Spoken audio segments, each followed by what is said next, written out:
এদের ফান্ডিং মানে এরা এগুলো যে করছে তো একটা খরচা আছে। হ্যাঁ, সেগুলো কেউ নিজেরাই করছে সব?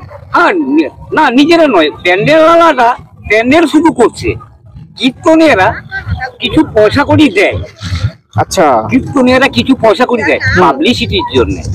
তারপরে ওরা এসে গান গেয়ে যায়। হ্যাঁ, ওরা এসে গান গেয়ে না, ধরুন এই যে 3 দিন ধরে এত মানুষ খাচ্ছে, ভোগ হবে, 3 বেলা খাওয়াবে, মানে 2 বেলা অন্তত পক্ষে, সকাল দুপুর বেলা রাত্রির বেলা। অনেক ডোনার আসে, অনেক ডোনার আসে। তারা বলে আমি দিনের বেলাটা, কেউ বলছে পায়েসান্নটা আমি দেবো। কি কি খাওয়ায় মোটামুটি? ও খাওয়ার মানে আমার লাইফে, হরে কৃষ্ণ, ঠিক আছে, আমার লাইফে এমন খাবার আমি খাইনি এখানে জয়দেবের মেলায় যা খাই। জয়দেবের মেলাতে বাউল নাচে গানেতে,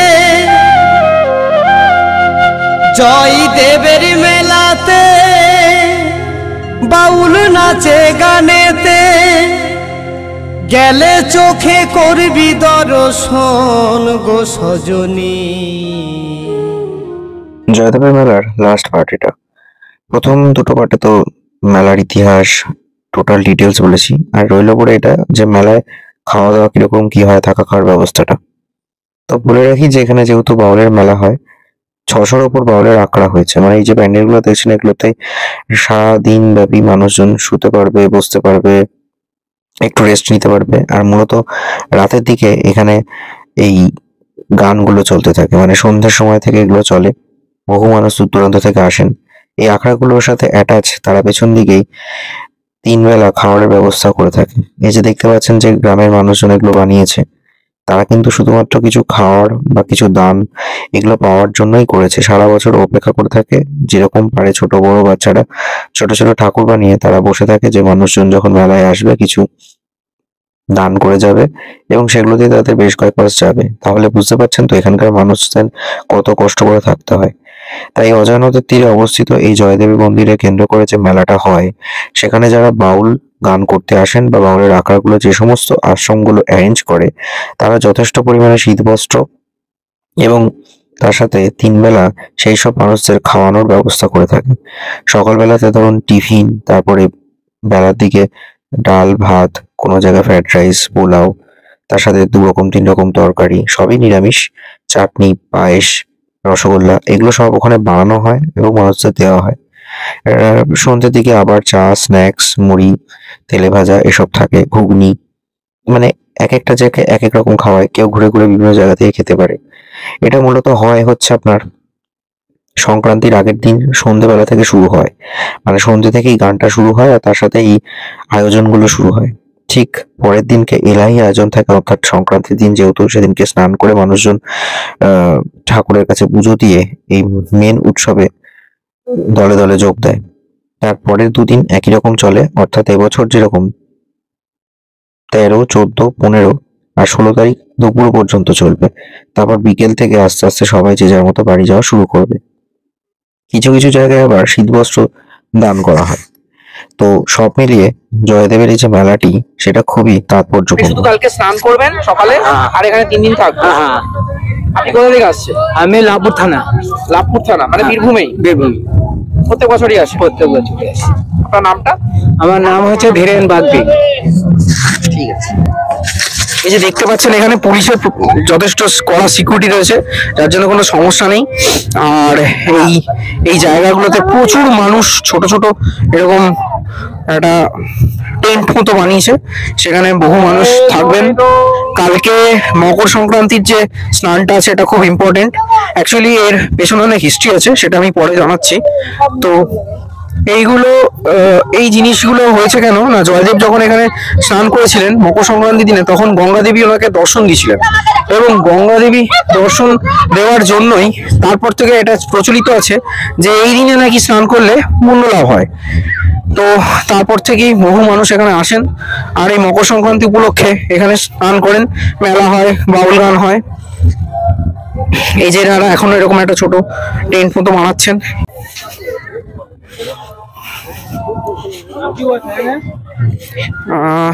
এই যে এটা হচ্ছে অজয় নদী, দেখতেই পাচ্ছেন অজয় নদী ওই যে বয়ে গেছে।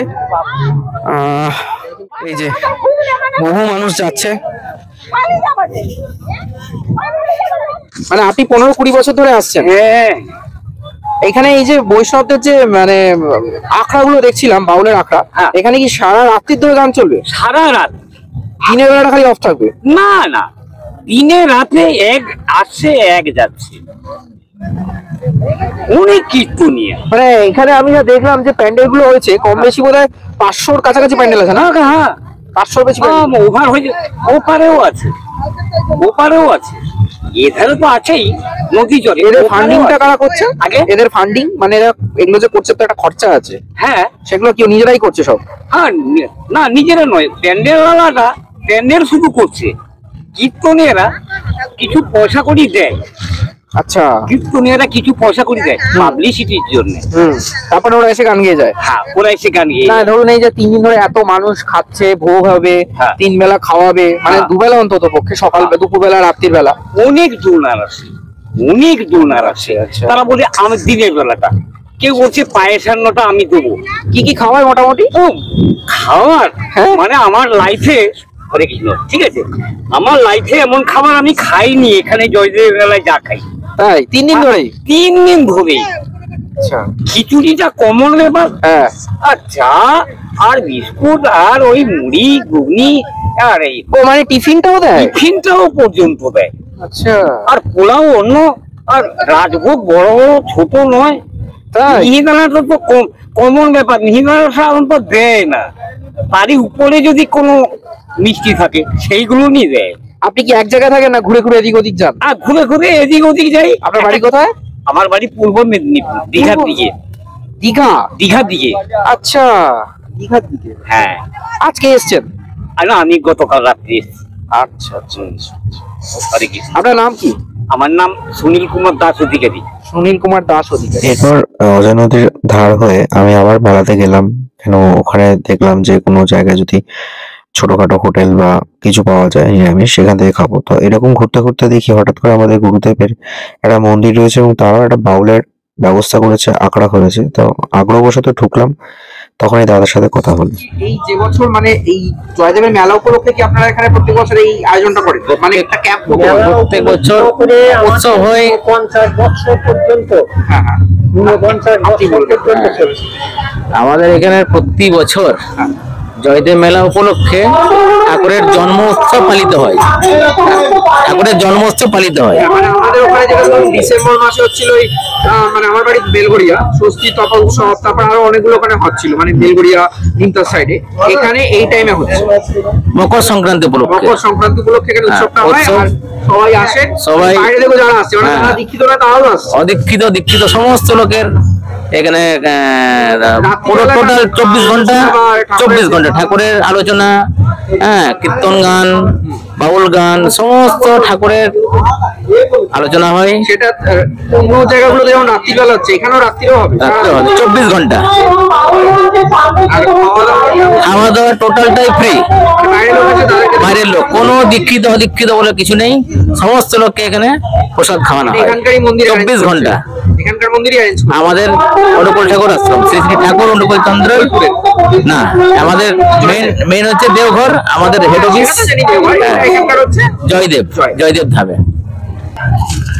এরপর উনি আমাকে বললেন এখানে দুপুরের সেবাটা গ্রহণ করতে। তো সেই সময় দুপুরে ওখানে উপস্থিত দীক্ষিতদের খাওয়ানো হচ্ছিল দুপুরের। আমাকেও বলে বসে যেতে, বড়ই ভালোভাবে উনি আপ্যায়ন করেছিলেন। দুপুরবেলাতে দেখলাম যে ভাত, ডাল, একটা শাক চচ্চড়ি করেছিল পালং শাকের, তার সাথে একটা আলু পোস্ত আর সয়াবিনের তরকারি। খুব সুন্দর খেতে হয়েছিল।